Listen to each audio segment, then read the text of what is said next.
प्रिय विद्यार्थियों, अभिज्ञान शाकुंतलम के चतुर्थ अंक से हम अध्ययन प्रारंभ करेंगे। इस चतुर्थ अंक में के विषय में हम पिछली बार बता चुके हैं कि चतुर्थ अंक के वैशिष्ट्य के विषय में हम पिछले व्याख्यान में चर्चा कर चुके हैं। अब हम इसका प्रारंभ करते हैं कि ततः प्रविशति कुसुमावचयम नाट्यंतो सख्यो, कि तब जो पुष्प हैं उस पुष्पों को चुनने का अभिनय करती हुई दोनों सखियां हैं वो प्रवेश करती हैं। इस चौथे अंक को विदा नामक अंक भी कह सकते हैं कि इस चतुर्थ अंक में शकुंतला की विदाई का बड़ा ही मार्मिक चित्रण किया गया है। तब रंगमंच के ऊपर पुष्पों का चुनने का अभिनय करती हुई दोनों सखियां अनसुईया और प्रियंवदा प्रवेश करती हैं। अनसुईया कहती है, हला प्रियंवदे यद्यपि गांधर्वेण विधिना निवृत्त कल्याणा शकुंतला अनुरूप भर्तृगामिनी संवृता इति निवृत्तम मे हृदय तथापि एताव अचिंतनीयम। हला प्रियंवदे, हे सखी प्रियंवदा, कि यद्यपि गांधर्व विधि से विवाहित होकर के मनोरथ को निवृत्त कल्याण कि मनोरथ को प्राप्त हुई जो शकुंतला है वह शकुंतला अनुरूप भर्तृगामिनी अपने गुणों के अनुरूप अपने योग्य वर को पति को प्राप्त करने वाली संवृता इति हो गई है। इसका और मैं हृदय और मेरा हृदय जो है संवृत निवृतम चिंता से युक्त हो गया, कि मेरा हृदय भी जो है तथापि एताव चिंतनीय, चिंता से तो युक्त हो गया है लेकिन फिर भी इतना तो चिंतनीय विचारणीय है, सोचनीय है कि शकुंतला और दुष्यंत का विवाह हो चुका है। शकुंतला ने अपने गुणों के अनुरूप विवाह वर को प्राप्त कर लिया है, लेकिन फिर भी कुछ सोचने वाली बात है, विचारणीय है। प्रियंवदा कहती है, कथमी, वह क्या है? अनसुईया कहती है, अद्य से राजर्षि इष्टिम परिसमाप्य ऋषिभिः विसर्जित आत्मनो नगरम प्रविश्य अंतःपुर समागत इतो गतम वृतांतम स्मरति वा न वेत्ति।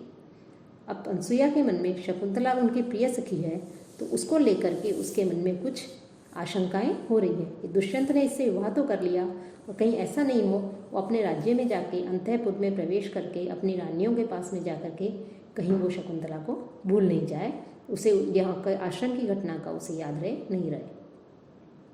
कि आद्य आज स राजर्षि, वह राजर्षि राजा जो दुष्यंत है वो इष्टिम समाप्य जो यज्ञ हैं उन यज्ञों में जो विघ्न डाल रहे थे राक्षस उनका विनाश करके यज्ञ आदि को संपन्न करके ऋषि भी विसर्जिता, और जब यज्ञों को समाप्त करके ऋषियों ने उन्हें आगे दे दी जाने की तो आत्मनो नगरम प्रविशान, अपने नगर में वो प्रवेश करेंगे, अपने नगर में प्रवेश करके अंतःपुर समागत है, और जब वो अंतःपुर में जाएंगे तो अंतःपुर में जा कर के इतो गतम वृतांतम स्मृति पान्य वेत्ति, यहाँ जो घटना हुई है उसको याद रखेंगे या नहीं। कि अनसुईया के मन में जो है आशंका हो रही है जो है, और वो आशंकित है कि कहीं दुष्यंत को ये इनके गांधर्व विवाह के विषय में याद रहेगा या नहीं रहेगा, शकुंतला को याद रखेंगे या नहीं रखेंगे। तो प्रियंवदा को अनसुईया कहती है कि शकुंतला अपने गुणों के अनुरूप ही पति को प्राप्त हो गई है। निवृत्त कल्याण कि जिसने सौभाग्य को प्राप्त कर लिया है। निवृत्तम कल्याणम विवाह मंगल रूप मनोरथ सिद्धि ही यस्या सा निवृत्त कल्याण।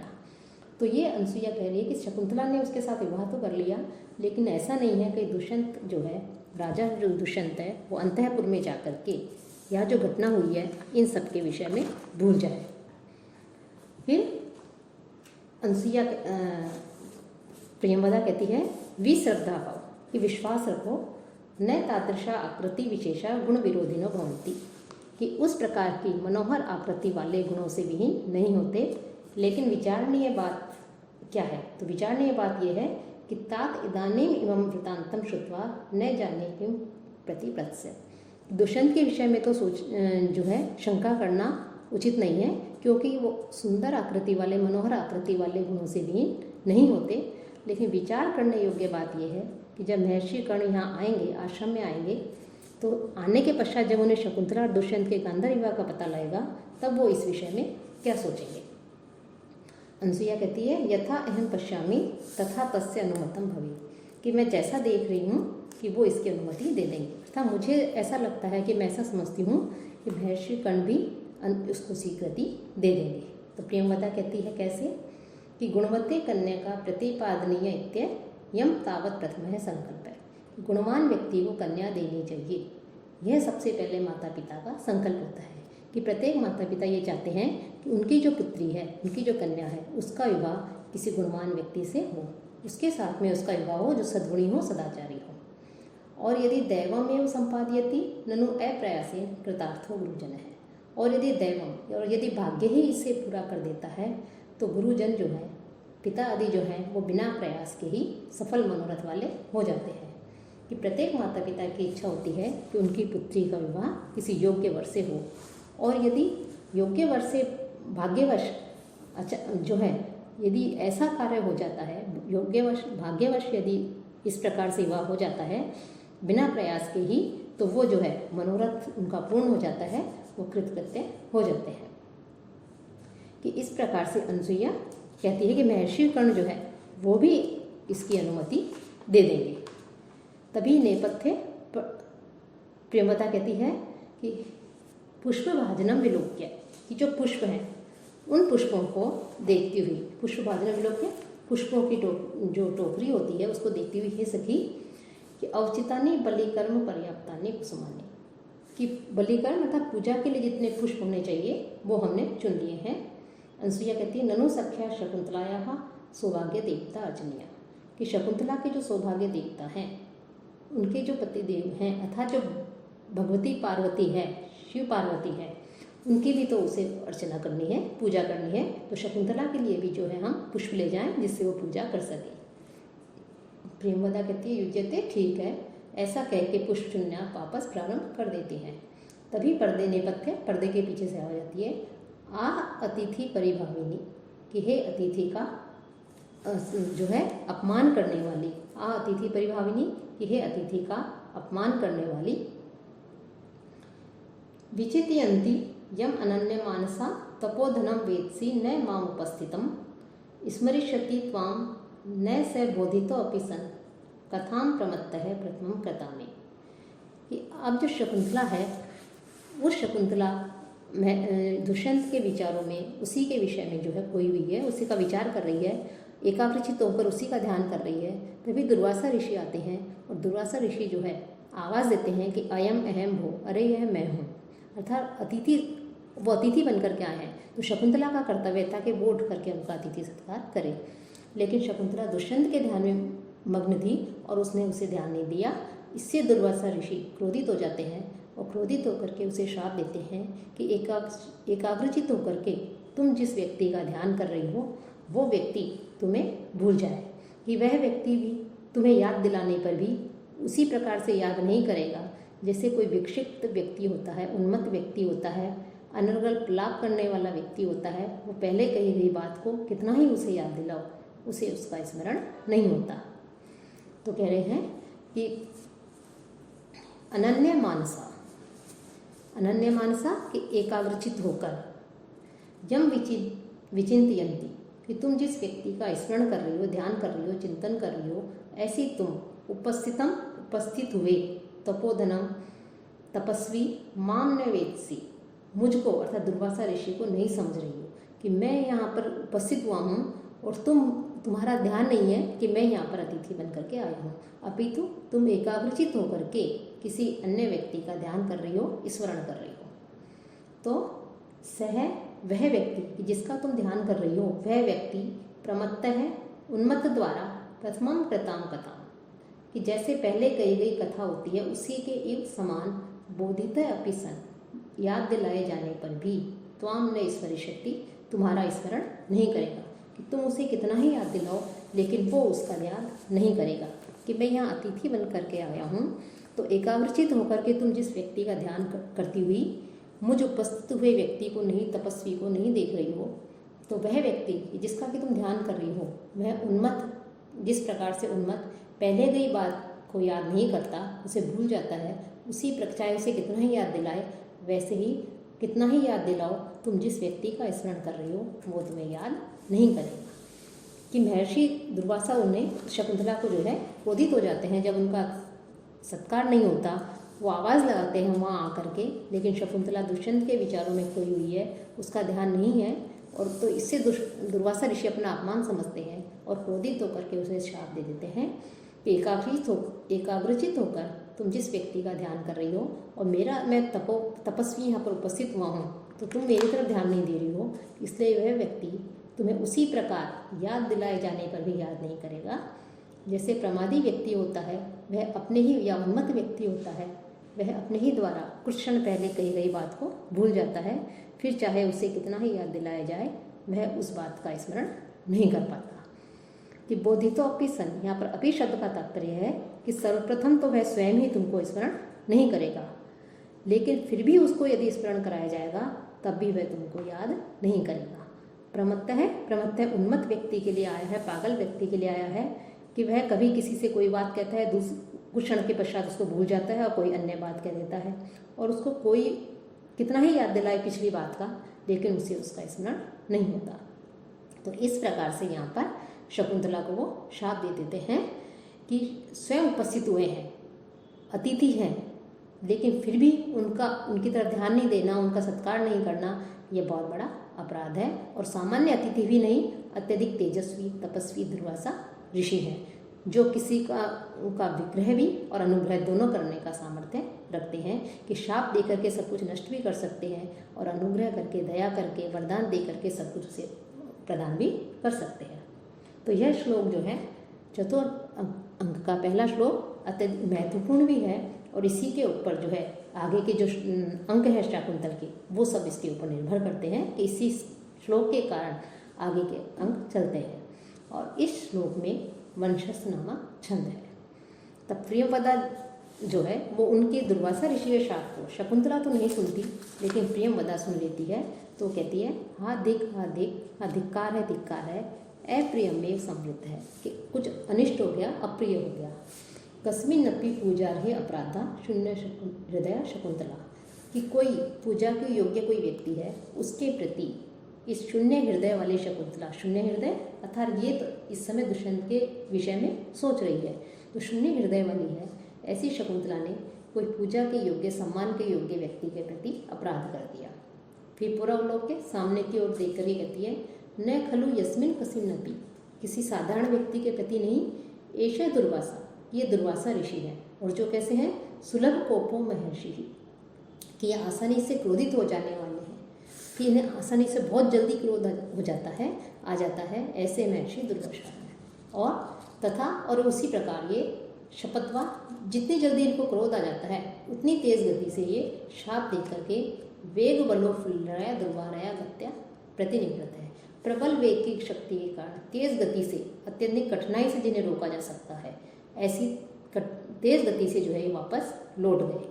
कि ये शकुंतला को श्राप दे करके जितनी जल्दी इन्होंने क्रोधित होकर के श्राप दिया, उतनी ही गति से वापस लौट गए। अनसुईया कहती है, को अन्यभूत वहा तब्धुम प्रवृत्ति, कि अग्नि के अतिरिक्त और कौन जला सकता है, कि अग्नि का कार्य है जलाना। वैसे दुर्वासा ऋषि जो है वो भी अत्यधिक क्रोधी स्वभाव के हैं, और यदि उन्हें क्रोध आ जाए तो अपने क्रोध की अग्नि में वो सब कुछ नष्ट कर सकते हैं। तो कह रहे दुर्वासा ऋषि के अतिरिक्त और कौन शाप की अग्नि से जला सकता है।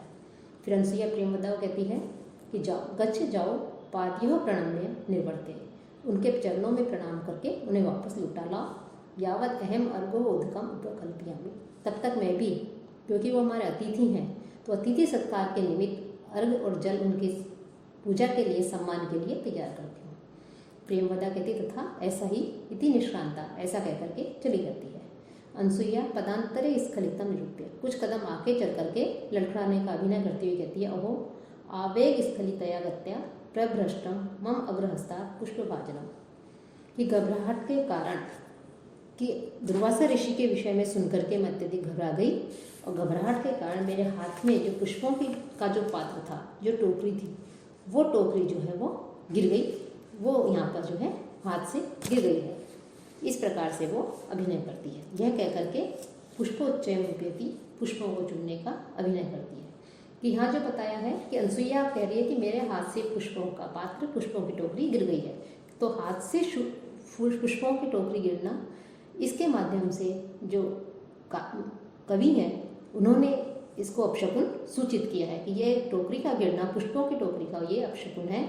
इससे ये सूचित होता है कि प्रेमवदा जो उनको दुर्वासा ऋषि को मनाने गई है, उनको शांत करने गई है, उनको प्रसन्न करने गई है, तो उनके प्रसन्न नहीं होने एवं शाप के बने रहने की सूचना यहाँ पर दी गई है।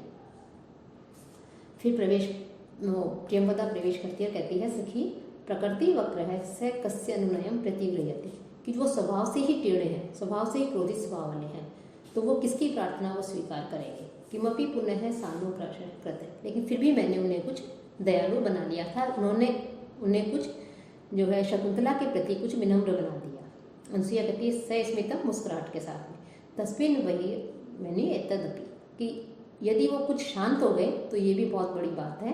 कथिय कहो कि क्या हुआ। तब प्रियमदा कहती है यदा निवर्तितुम न इच्छति तदा विज्ञापितो मया, मैंने उन्हें जाकर के लौटने की उन्हें अनुनय विनय की, अतिथि सत्कार स्वीकार करने के लिए कहा, आने के लिए कहा, लेकिन वो किसी भी तरह राजी नहीं हुए। तब मैंने उनसे निवेदन किया कि भगवान प्रथम इति प्रेक्ष्य अविज्ञात तप प्रभाव से द्वित जनस्य भगवत एको अपराधो मर्षितव्य इति, कि आपके तप के प्रभाव को नहीं जानने वाली, आपके तपस्या के प्रभाव को नहीं जानने वाली जो शकुंतला है, इसका यह प्रथम अपराध है कि जब भी आप आए हैं हमेशा इसने आपका अतिथि सत्कार किया है, लेकिन आज इसने आपका अतिथि सत्कार नहीं किया, इसका ध्यान नहीं है, तो यह इसका आज प्रथम अपराध है। ऐसा मान करके आप इसके इस एक अपराध को क्षमा कर दें, इसे जो है शाप से मुक्त कर दें। तब अनसुईया कहती है ततः सतः, तब क्या हुआ। प्रियमदा कहती है ततो न मे वचनम अन्यथा भवितुम अर्हति, तब महर्षि जो दुर्वासा ऋषि थे उन्होंने कहा कि मेरा वचन मिथ्या नहीं हो सकता, कि मैंने जो कह दिया वो होकर रहता है, वो कभी भी मिथ्या नहीं होता। किंतु अभिज्ञान आवरण दर्शनेन शापो निवर्तिष्यत इति मंत्र्यमाण एवं अंतरित है, लेकिन वो कुछ प्रियमदा कहते कुछ दयालु हो गए, अर्थात शाप पे उसने शिथिलता प्रदान करते हुए कहा कि मेरा वचन तो मिथ्या नहीं हो सकता, मेरा शाप तो बेकार नहीं जा सकता, लेकिन यदि ये अपने कुछ से को कोई पहचान का चिन्ह उसे दिखाएगी तो दिखाने से जो है ये उस शाप से मुक्त हो जाएगी। ऐसा कहते ही वो अंतर्ध्यान हो गए, अर्थात शकुंतला को जो है दुष्यंत भूल जाएगा, लेकिन यदि ये पहचान का चिन्ह उसे कोई दिखाएगी तो उसको उसका स्मरण हो जाएगा।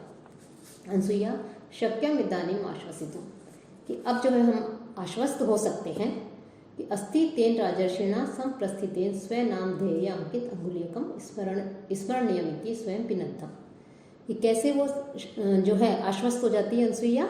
और प्रियंवदा अनसुईया कहती है कि वापस जाते हुए जो राजर्षि दुष्यंत है उन्होंने अपने नाम से अंकित एक अंगूठी दी थी स्मरण के रूप में शकुंतला को उन्होंने स्वयं पहनाई थी, कि शकुंतला को उन्होंने जिस अंगूठी के ऊपर दुष्यंत लिखा हुआ था उस अंगूठी को उन्होंने शकुंतला को पहनाया था, दिया था। तो हम निश्चिंत हो गए कि पहचान का चिन्ह शकुंतला के पास में है। अब यदि राजा दुष्यंत इसे भूल भी जाते हैं तो ये अंगूठी दिखाएगी तो उन्हें इसका स्मरण हो जाएगा। तस्मिन् स्वाधीन उपाया शकुंतला भविष्यति, कि उस अंगूठी को से ये शकुंतला जो है उस शाप से मुक्त हो जाएगी। प्रियवदा सखी यही देव कार्य तावत निवर्ती आवे, ये सखी आओ हम जो है फिर जो देव कार्य हैं उन देव कार्यों को समाप्त करें, ऐसा कहके घूमती है। प्रियंवदा देख करके अनसुईया पश्चातावत, हे अनसुईया देखो तो वाम हस्तोपहित वदना आलिखित प्रिय सखी। अब शकुंतला जिस स्थिति में बैठी हुई है, जिन विचारों में को सोचती हुई, जिन ख्यालों में खोई हुई है, उसको देखती हुई प्रियमदा कहती है कि हमारी प्रिय सखी जो है ये बाएं हाथ पर मुख रखे हुए जड़ सी चित्रित सी बैठी हुई है। भर्तृगतया चित्तया आत्मनम अपि नैषा विभावती, कि अपने पति के जानने के कारण, दुष्यंत के यहाँ से चले जाने के कारण, चिंताग्रस्त होने के कारण यह अपने आप को भी नहीं समझ पा रही है। किम पुनः आगंतुकम, तो जो अतिथि है उसके विषय में कहाँ समझेगी, कि इसको खुद का ही ध्यान नहीं है, तो ये जो अन्य कोई यदि आता है तो उसके विषय में कैसे इसे पता लगेगा। तो महर्षि दुर्वासा जो आए थे उनके विषय में अतिथि बनकर आए थे, तो उनके विषय में ये कैसे समझ सकती है, कैसे उन्हें की तरफ ध्यान दे सकती है। अनसुईया प्रियमदे द्वयो एव नौ मुख एष वृतांत तिष्ठतु, कि ये जो कुछ भी घटना हुई है महर्षि दुर्वासा के श्राप वाली, ये घटना हम दोनों के मुख तक ही रहे, अर्थात इस शकुंतला को पता नहीं लगना चाहिए, क्योंकि रक्षितव्या खलु प्रकृति पेवा प्रिय सखी, जो शकुंतला है यह स्वभाव से ही कोमल है, और इसको जो है हमें इस घटना के विषय में बता देंगे तो यदि दुखी हो जाएगी, व्यथित हो जाएगी, तो हमें इसकी रक्षा करनी है, इसे नहीं बताना है। तब प्रियंवदा कहती है को नाम उष्ण उदगेन नव मालिकाम सिंचती, कि नव मालिका जो है, लता जो है, उसको गर्म जल से कौन सिंचेगा, अर्थात कोई भी नहीं, कि शकुंतला को यहाँ नवमालिका बताया है, तो नवमालिका बता करके शकुंतला की कोमलता की सूचना की अभिव्यंजना मिलती है कि कोमल शकुंतला जो है अत्यधिक कोमल है, मृदुल है। और दुर्वासा ऋषि का जो शाप है की जो घटना है उसको उष्ण जल के समान बताया गया है। तो ऐसा कौन व्यक्ति होगा जो उष्ण जल से नवमालिका को सींचेगा। अर्थात शकुंतला को महर्षि दुर्वासा के शाप के विषय में यदि बता देंगे तो ये अत्यधिक व्यतीत हो जाएगी, दुखी हो जाएगी। तो हमें इसके विषय में नहीं बताना है, ये बात हम दोनों तक ही रहेगी। इस प्रकार से प्रियमदा और अनसुईया जो है उसकी बात का समर्थन करती है और ऐसा कह करके निकल जाती है। विषकंभक है तो ये विषकंभक है। विषकंभक पहले ही बता चुके हैं कि संस्कृत नाट्य साहित्य जो है उसका पारिभाषिक शब्द है विषकंभक। इसका प्रयोग भूतकाल एवं भावी जो घटनाएं हैं, जो हो चुकी हैं और जो होने वाली हैं, उन घटनाओं को जोड़ने के लिए अंक के प्रारंभ में ही किया जाता है। तो विषकंभक भी शुद्ध और मिश्र दो प्रकार का होता है कि यदि विषकंभक में जो पात्र आते हैं वो यदि संस्कृत भाषी होते हैं तो शुद्ध होता है, और यदि प्राकृत भाषी होते हैं तो मिश्र कहलाते हैं। लेकिन यहाँ पर इस प्रसंग में दुर्वासा ऋषि संस्कृत का उच्चारण करते हैं और अन्य जो पात्र हैं वो सब मध्य श्रेणी के हैं, अतः इसको हम शुद्ध विषकंभक भी कह सकते हैं। तो यहाँ पर जो है ये विषकंभक समाप्त होता है।